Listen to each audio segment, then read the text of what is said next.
Telemno Ndriva mani Ndri aikani Zajinja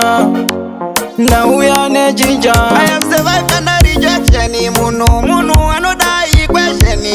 Kudi wane mana kunge penteni Ndekastanga kutarasa kandine jeni Bari kwa noni sapota Jeinde wedu maskokota Uri murapi uri tokota Mumanzi ya popota Kwandiri kubairima Kwandino yenda muno ziva Inaneta nekugara ndichichiva Upenyu Okanditeya na mariva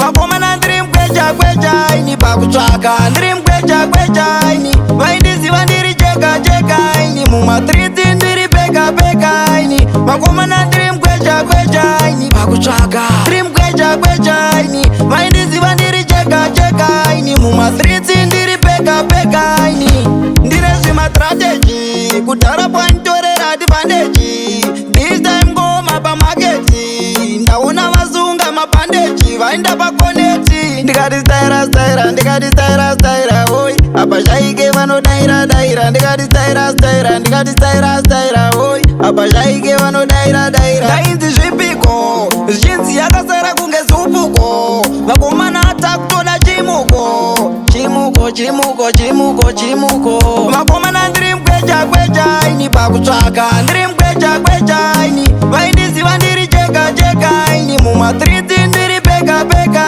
Ini vakomana ndiri mkwecha kwecha Ini pakutsvaka ndiri mkwecha kwecha Ini vaindiziva ndiri cheka cheka Ini mumatriti ndiri peka peka Ini I have survived under rejection Munu anodai question Kudi wane mana kunge penteni Ndekastanga kutarasa kandine jeni Bari kwa noni sapota Jeinde wedu maskokota Uri murapi uri tokota Mumanzi ya popota Kwandiri kubairima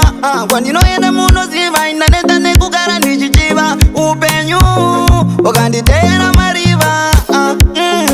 Vakoma na ndiri mkwecha kwecha Ini pakutsvaka ndiri